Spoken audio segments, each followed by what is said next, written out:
se desata este infierno que ya existía, pero que el mismo Sicilia en algún momento dice que no lo quería ver. Claro. Y ya había pasado en Morelos, ya había pasado en Cuernavaca. Y así empecé yo a meterme en un poco más una vida política más activa. Órale. Grabando, asesorando incluso, etc. Hasta que en algún momento digo, quiero hablar de todo lo que yo pienso, de todas estas cosas que se viven en el país. Y Calderón va a Villas de Salvarcar, no sé si lo recuerdas. Claro, la masacre de Villas de Salvarcar, cuando asesinan a los chicos que estaban en una fiesta. Exacto. El cártel de la línea los confunde con sicarios del cártel de Sinaloa, de los artistas asesinos, y los masacra. Y el gobierno de Calderón los ataca, ¿no? Lo señala. Sí, lo señala como murieron por pandilleros. Cuando habían entrado a esta fiesta. Sí, no eran pandilleros, eran estudiantes, algunos de excelencia, por cierto. Va el gabinete de Calderón a Chihuahua. Una señora se enfrenta a Calderón y al gabinete que está ahí presente. La mamá de Marco y Daniel, recuerdo esa historia, ella tuvo que derribar la pared de su casa para que cupieran los dos féretros de sus hijos, porque quería velarlos al mismo tiempo, y le dice, usted no es bienvenido. ¿Te acuerdas que hay una parte, y ahí está en el video que hicimos en aquel momento, donde algunos se ríen de la manera como habla? Sí, del acento como habla.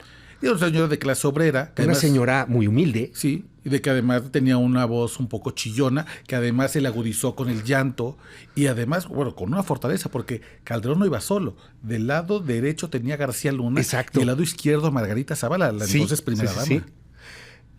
A mí me indigna ver la risa de estos funcionarios.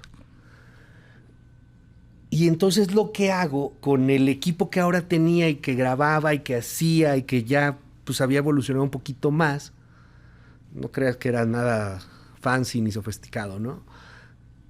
Era una green screen con un par de cositas más y juego como que estoy haciendo un noticiero. Me pongo unos audífonos, estoy fumando incluso. Atrás del green screen claramente se ve un green screen muy hechizo, pero hay un logo que yo había diseñado que se llama Noticias Digital, y empiezo a mentarle la madre, pero a Calderón, pero a García Luna, pero a todos estos culeros que estaban ahí. Y lo digo como si estuviéramos en el bar, hermano. Digo, en alguna ocasión hemos estado ahí, tú y yo. Rara vez, pero en alguna ocasión. ¿Qué tipo de establecimiento es ese? Y se siente una catarsis.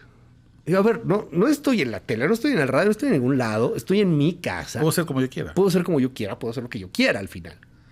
Lo grabo, lo subo a un YouTube en ese entonces insípido, un YouTube que, como dices, no era un páramo aún, pero no tiene nada que ver con el YouTube que era hoy por hoy. De hecho, ni siquiera había sido comprado por Google, ¿no? O sea, para que nos demos una idea, todavía seguía siendo independiente. Y de pronto empieza a viralizarse dentro de esa red de YouTube en donde el algoritmo era otra cosa. Y empieza a compartirse por correo electrónico. Pero yo empiezo a hacerlo diario. O sea, un comentario diario, que me hizo perder a un chingo de clientes, por cierto. El diputado no te volvió a recibir la llamada. No, creo que él ya cambió después sus objetivos, pero empieza a evolucionar el tema de Noticias Digital. Y me llama la atención que la gente empieza a ver el video y empieza a ver los otros videos.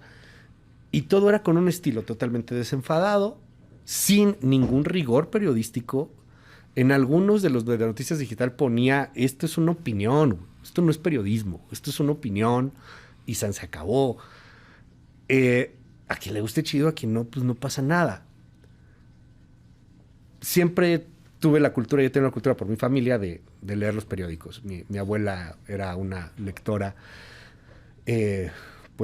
voraz y entre las cosas que siempre hacía era leer de menos 1 o 2 periódicos diarios.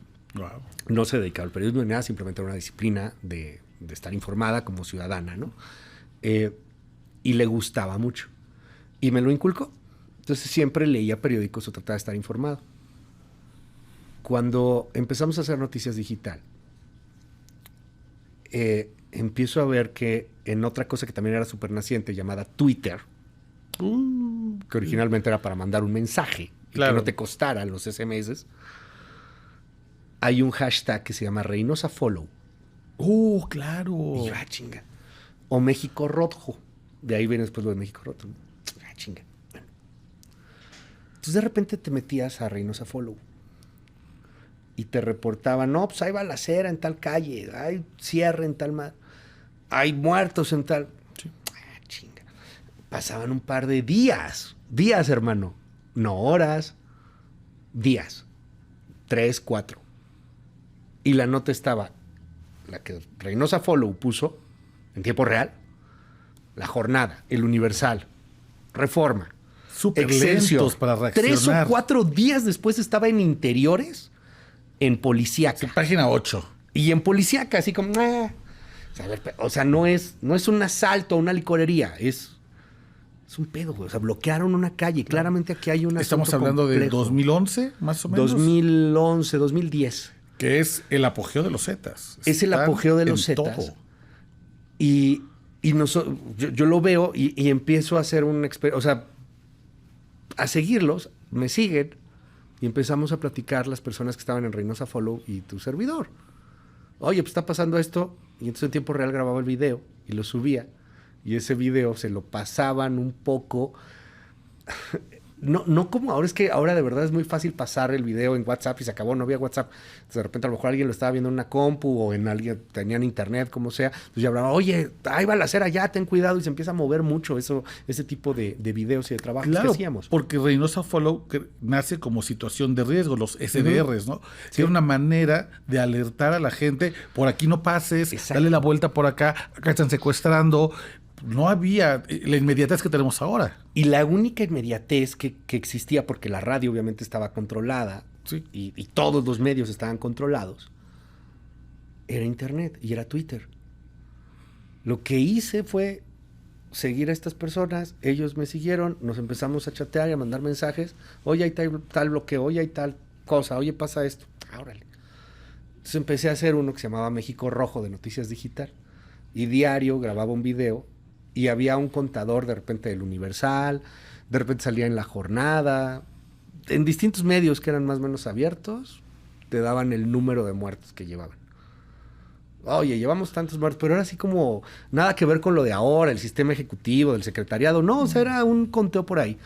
Y diario lo ponía, oye, tantos muertos. Y entonces daba 3 o 4 notas de ese México Rojo, porque después nos dimos cuenta que era de más lugares. Y es cierto, te mandaban un chingo de cosas. Los malos, ¿no? Te mandaban videos, te mandaban ejecuciones.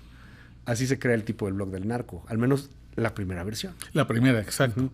Sí, justo. Me acuerdo que también existió una página que se llamaba Valor por Tamaulipas. ¿Tú te vas a acordar? Uh-huh. Que ya no existe porque a los originales los mataron.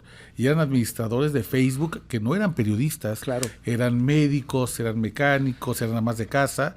A quienes los Zetas rastrearon, les encontraron que eran administradores de la página y los ejecutaron. Algunos incluso en videos que después aparecieron en el blog del narco. Y ahí, hermano, pues ¿nunca recibiste una amenaza o qué onda o cómo? Sí la recibí por güey.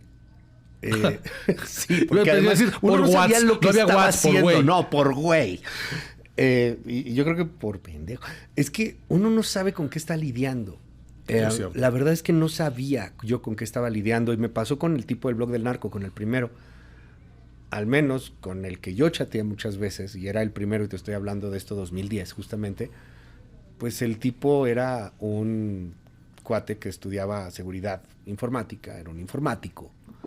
Y él en su página tenía esta idea un tanto ultrademocrática de yo subo cualquier cosa que me manden, mientras el video se vea real, pues yo lo subo. Y si lo mandan los Zetas, y si lo manda el Golfo, y si lo mandan los Sinaloas, o los Matacetas después, o todo yo lo subo a chingas. Pues obviamente, pues no iba a funcionar, ¿no? Y no funcionó. Claro, te vuelves rehén de lo que te manden y luego estás obligado a publicar todo. En esos momentos empezaba un poco el ruido y por ahí en una nota un tanto perdida se empieza a hablar de los Lascano. Una nota, creo que era gringa y creo que era de un portal de Texas, una cosa por ahí. Estaba clavado ya en ese tema. me gustaba mucho, leía, veía, estaba sacado de onda. Además el estrés era brutal también, porque pues esto también es adictivo, ¿no? Claramente. Sí. Entonces terminó por subir un video donde digo, mira, aquí está la foto de este que es el Lascano, dice, en el Z, no sé qué. El Z3, Heriberto Lascano. Heriberto Lascano, el Lasca, ¿no? El Lasca. Por cierto, muy cercano, él nació en un lugar muy cercano a Querétaro, él nació en Tezontle, Hidalgo. Ahí me sacan una foto. O sea, no a mí, sino al lugar donde vivía. Mandan la foto. Y de bájale y chingo. De hecho, el video lo bajamos. Lo borré a chingar su madre. Me dio terror. Pero ¿cómo lidias con ese miedo al principio? Porque ahí estabas, ya tendrías algunos años, pero ¿cómo lidias con ese miedo en ese momento? Porque fíjate que es distinto cuando te cae una amenaza. Vómitos, trastornos alimenticios. Sí, es que, no me dio diabetes porque Dios es grande. Es que fíjate, creo que esa es una distinción que es importante hacer. Cuando te amenazan y formas parte de un medio, de algún modo te acuerpan, de algún modo te sientes un poco protegido, ¿no? Tengo un director que tal vez es importante, que es un hombre relevante, que puede tirarme algún paro, pero cuando eres tú y tu canal de YouTube, no, valió madre. Además en la soledad, cabrón. Valió madre.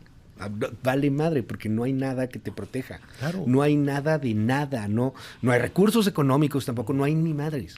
Y no había mecanismo para protección a periodistas. No había redes que en esos momentos denunciaran, comunidades digitales que se volcaran para bien o para mal. No, eso no existía tal cual, eran comunidades realmente muy pequeñas, muy, muy de nicho, como un Reynosa Follow, cosas por el estilo. La comunidad de los primeros tuiteros. Seguramente este podcast lo están viendo muchos de los que fueron de los primeros tuiteros y recordarán las pláticas y los cafés cuando nos reuníamos tuiteros, ¿no? No manches, soy un hereje, tú eres... ¡Wow! ¡Qué chingón! O sea, éramos 15, 20 por mucho y era una convención de tuiteros. Era una comunidad aún muy inocente.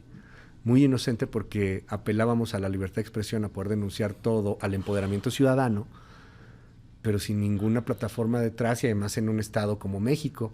Yo creo, corrígeme, no sé tú qué opinas, yo creo que cuando estalla el escándalo del México sangriento, es con el asesinato del hijo de Cecilia. Ahí creo que ya es cuando los medios, ahora sí, lo ven muchísimo más en serio. Ahora sí ya la nota ya sale al día siguiente y ya no está en policíaca, en interior. Sí, claro. Creo que son 3 factores los que hacen eso.